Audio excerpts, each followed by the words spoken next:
Stay on target. Stay on target. Come on. Cowabunga. Hello, and welcome to the first episode of a new series. I'll be playing through the Infernum Terraria mod. For those of you not familiar with Infernum, this is an add-on mod to Calamity. For those of you not familiar with Calamity, Calamity is one of the best in my opinion, and large content mods. And Calamity has several additional difficulties, because you can play, obviously, in Classic, Expert, Master, but on top of that, you have Revengeance mode and Death mode, and if you want to take it a step even further than Death mode, there's this Infernum mod, which adds various changes to the AI, and to monster spawn and monster behavior, and some special items as well. So I figured I'd give it a shot. Upon spawning in, first things first, we have to activate Infernum mode. As you can see here, it reads, a distinct challenge for those who seek something vastly different, yet also more demanding than Death mode. This mode does not work with Master or the For the Worthy seed. Many major foes will be different, as in bosses having more challenging AI. Adrenaline takes considerably longer to charge. Adaptability is imperative. Well, let's get this started. Oh, and listen to that. It does a nice, cute little chuckle to invite you into Infernum mode.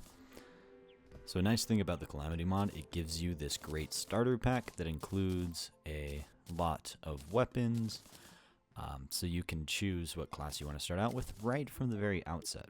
For this playthrough, I haven't quite decided. I think I want to go with a mage class. I've played mage on Calamity previously, and I really enjoyed it, so I think that's what I'm going to go with a big game.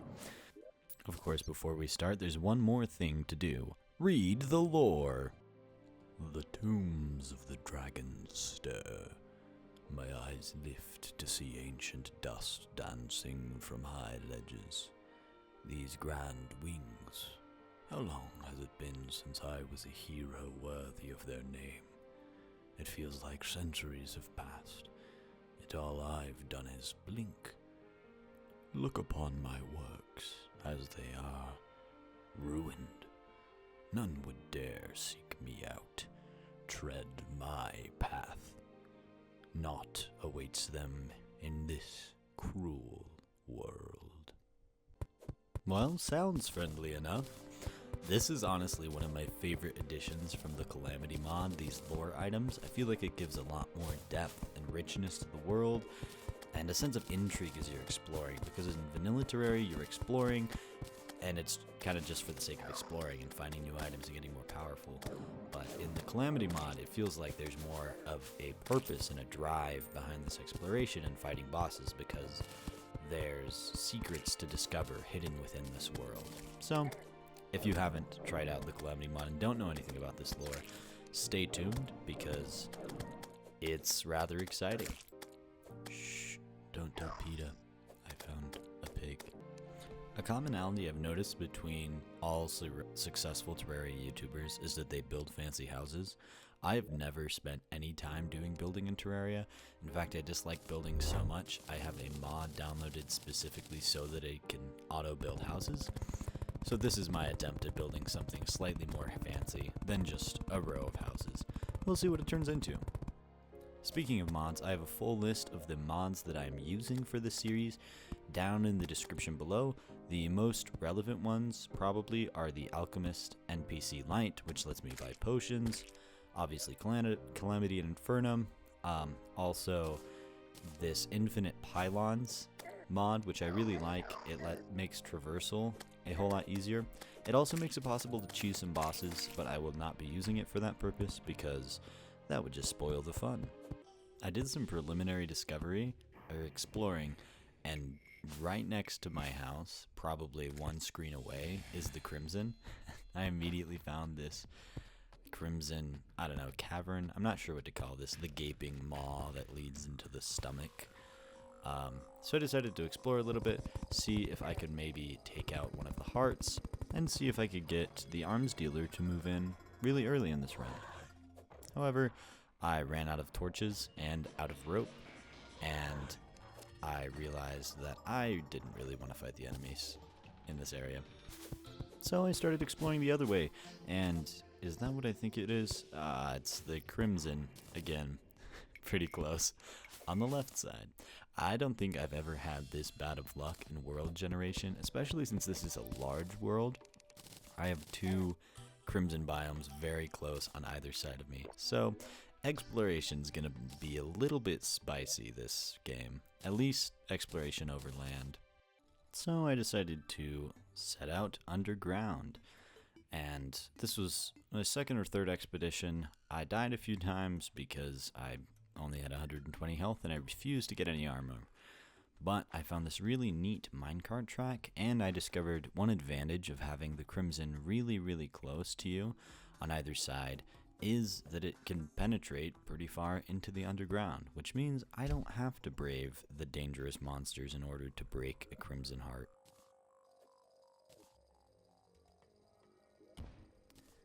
After I broke that heart and I continued up, I saw another one, and I realized that I could break several Crimson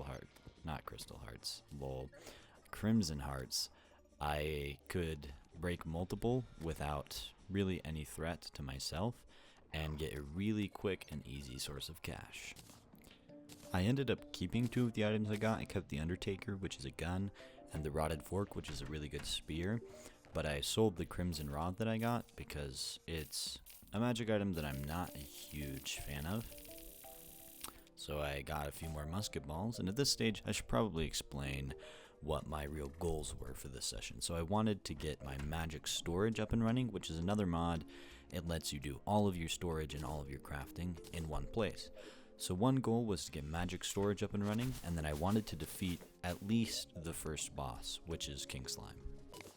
I went spelunking for a bit and adventuring for a bit and fought monsters for a bit to generate some cash so I could purchase 50 dynamite from the demolitionist. The reason for this 50 dynamite is because of, you guessed it, yet another mod. If you have 50 dynamite, a few fallen stars, some rope, and some torches, you can build an instavator, which creates a elevator straight from the top of your world to the bottom of the world. Really nice and convenient, huge time saver. Honestly, it's one of my favorite items. It's one of a handful of my favorite items from the Fargo Souls mod. That's another one of the mods I have running in the background that just provides some extra crafting recipes and things that really just make the run go quicker and eliminate my least favorite parts of Terraria, which are digging a hole straight down for an extremely long amount of time, or having to grind repeatedly to get boss summons or to build out a big boss arena. So like I mentioned, one of my priorities right now was to get magic storage up and running. I was also looking for accessories and life crystals, but that was kind of in the background. I'm mostly looking for gems, because I didn't have a grappling hook, so I wanted to make a gem hook, which you can make with 15 of any kind of gem. And I also needed several of a variety of different kinds of gems, so sapphires and rubies and diamonds, in order to make all the components for my magic storage. In the midst of this adventuring, a goblin army was very rude and decided to invade my home, so I just used the old hide in a house and shoot them with a flamethrower approach. And that was well and all, but I was also running out of gel pretty quickly, so I decided to switch to the good old hide in your house while stabbing them repeatedly in the face approach, and that did the trick. After that brief recess, I returned to the mines and got the last few diamonds that I needed to finish the magic storage. Now in the process of all this adventuring, I'd collected a lot of rubies, which allowed me to craft crystal hearts. That's a crafting recipe from Calamity, I believe. It's a really nice one because instead of looking everywhere for crystal hearts, you can just find some deposits of rubies and craft the crystal hearts.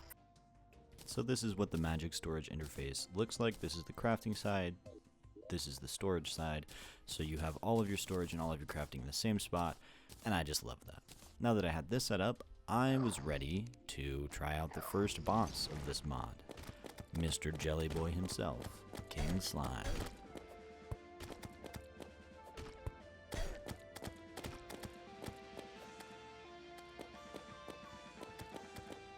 I know this first fight is really dark, sorry about that.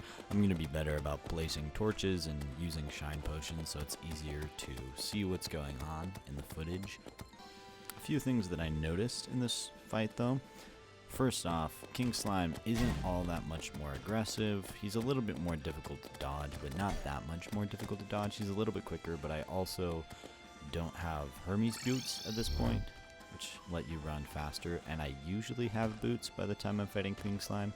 I also usually have some kind of double jump, which is why I keep missing those grapples, because I placed it at a distance that I'm used to using a double jump to get up to, and so not my best gaming, to be honest. But he really wasn't that tough. The only hard part about this fight was this royal crystal, or whatever it's called, this ruby that he spawns in. It shoots projectiles reading your inputs, so whatever direction you're pressing is the direction it's going to shoot. I discovered pretty quickly though that the rate at which it shoots is slightly faster, or where it aims is slightly further than where I'll get to on my running speed. So kind of a blessing of not having boots. If I just run in one direction, it's never going to hit me. However, King Slime makes that a little bit difficult to navigate. I use the magic mirror, as you can see repeatedly, to get out of tricky situations, but ultimately I was not able to prevail on my first attempt, though I did get some good information.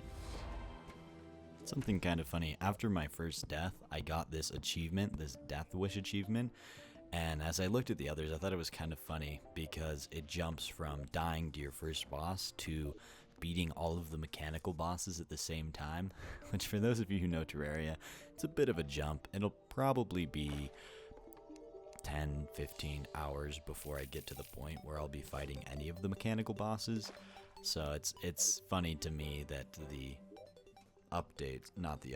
achievements jump that far. Attempt 2 went a lot worse than attempt 1. Or maybe it went better. It's hard to say because I wasn't trying to beat the boss at this point. I was trying to figure out its attack patterns, get more familiar with it. The same goes with the third attempt. I didn't get as far as the first attempt, but I did learn the boss's attack patterns a lot better.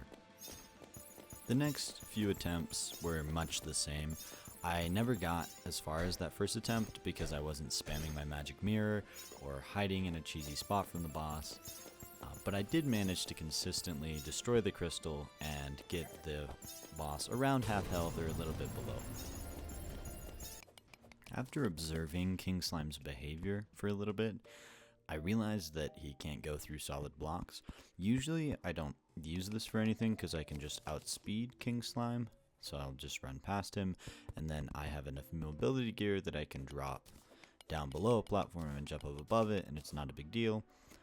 But because I didn't have boots and I didn't have any kind of double jump, I decided to make use of this feature and to build a little arena where I could run under these things, but King Slime could not go through them. And I didn't know how effective it would be, and it turned out to be extremely effective. I've never seen anyone on the internet do this before, mostly because you don't really need to do anything to build out a good arena against King Slime, but it shocked me how well this worked. After I got used to it, I don't think I ever took a hit from the main body of King Slime again. Of course, I still had to deal with the crystal guy and figure out how to navigate that, and I tried staying in place a few times, but it really didn't work that effectively. But once I got that down, this arena made it way easier to fight King Slime. So, without further ado, here is my final battle with the Gelatinous Monarch.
Nice.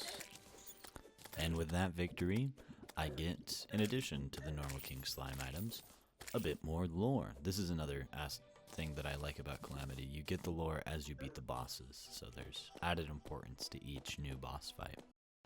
Given time, these gelatinous creatures absorb each other and slowly grow, both in size and strength. There is little need to worry about this. Naturally, slimes are nearly mindless and amass only by chance, though it appears they are capable of absorbing knowledge, if only in rudimentary form. Well, that wraps up the episode for today. Thanks for watching and hope to see you back here again.